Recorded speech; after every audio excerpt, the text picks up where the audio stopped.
Our next speaker is Dr. Jean Mboma.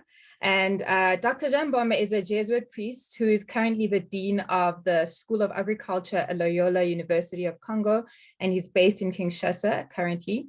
He holds a PhD in nutrition and has specialized in the effects of food processing on food quality and human health, especially fatty acid and lipid metabolism. He is also interested in the quality of food systems.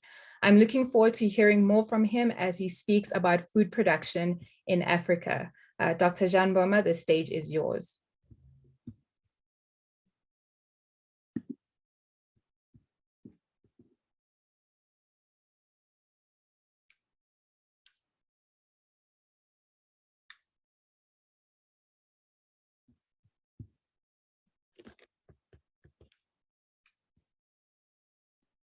Dr. Jean Mboma, you are muted. If you could unmute yourself, please.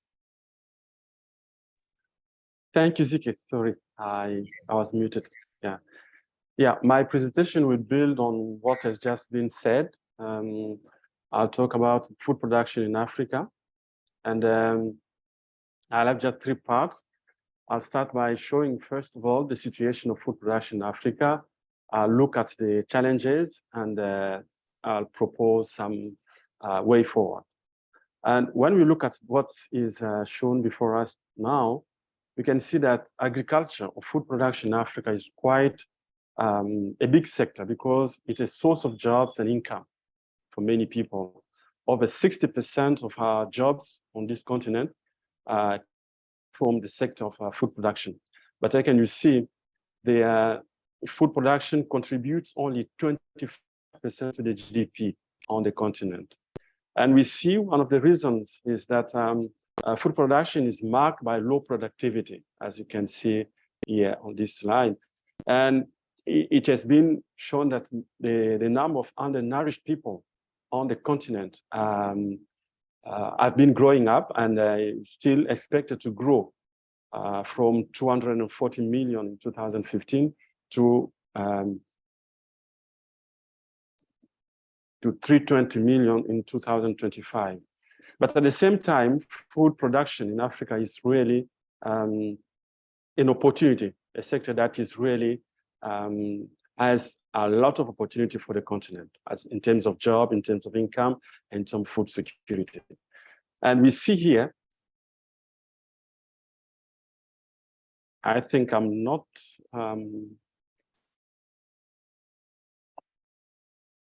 no, sorry. Yeah, we see one of the major problem food production in Africa, it's that it doesn't keep up with the population. This is up to 2005, but it's still real, as we'll see. For example, we see here one of the major trend in food production in Africa, as you can see, is especially concerning animal proteins. We are really low on that, and we can see here, low. And we know the importance of protein especially for young and every human being in terms of muscle weight, and in terms of health in general. And we see that Africa, most of our continent, we don't produce enough animal proteins. And then when we come to cereals and fresh dairy, we can see here, the demand is quite high and it's expected to grow. And as you can see also here, it's quite high. So we don't produce enough of those.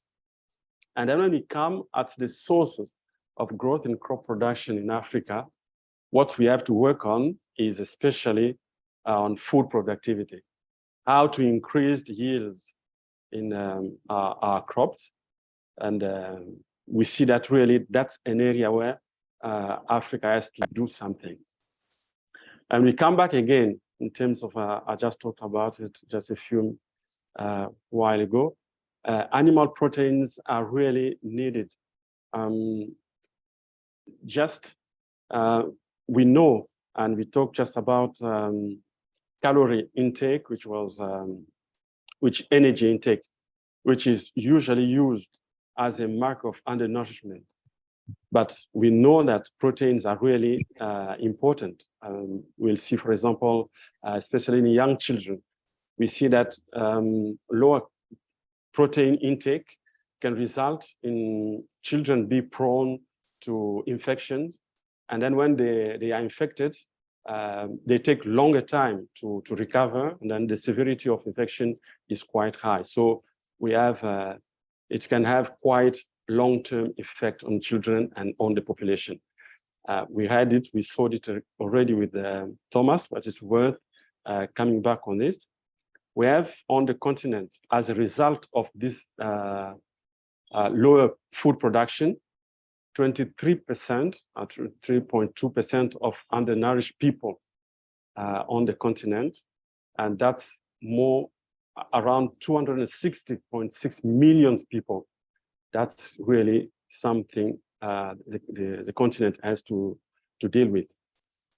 The main challenges we can see from what just I have presented that that African production, food production, has to keep up with climate change. I didn't go deep into that, but we see how climate change is affecting food production.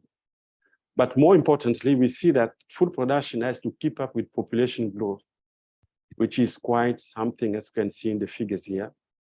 And then it has to keep up also with demographic shift, because we have rural population declining and urban population increasing, and the demand is not the same. And then we have also rising income. So food production has to keep up with those changes. So we can see that food production in Africa is actually an opportunity for the continent. But it needs farmers and agribusinesses that are ready to respond to those challenges and then to benefit from that opportunity. So I think,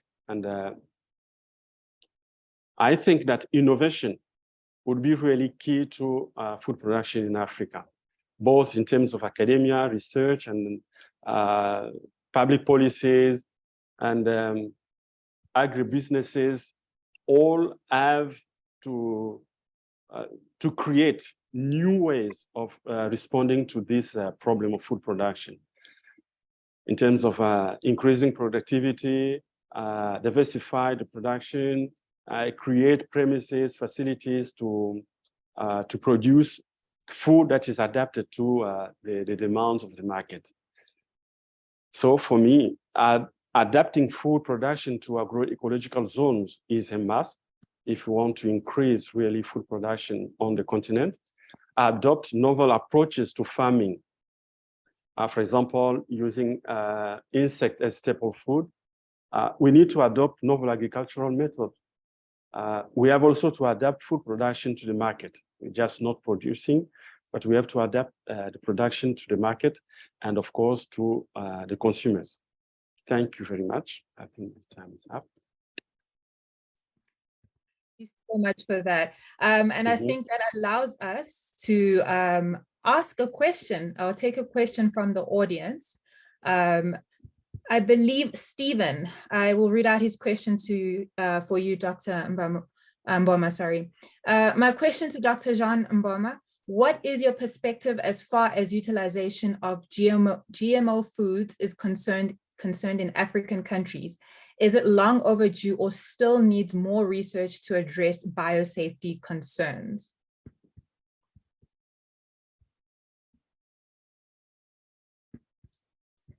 Yeah, thanks for the question. My answer would be, how should I put it? I have to be, at the same time, scientific, but also diplomatic. On the side of science, I don't see really very much the importance of using GMOs in Africa. If I look at consumers, most of the people would be, reluctant say, for example, I produce a GMO maize, and then I write on the label, this maize is GMO, and I'm sure maybe I will sell some bags of maize, but not much. So there is that kind of reservation from the population. And on the other side, we have, for example, issues with, for example, invasive species like locusts, for example, in East Africa. And then we have sometimes drought in part of Africa. And those need some adaptive ways of doing of farming. So sometimes we'll need maybe crops that are pest resistant or which are adapt well to low rainfall. So I think in that sense, we can need and we can use those seeds. But still, the biosafety, yeah, that's a big issue. But it takes time to come up really with a very clear, very comprehensive view of biosafety of those crops, of those food. So maybe we'll have to be a kind of moderate we can use, but at the same time, we know maybe there are some biosafety that we have to steps or precaution that we have to take.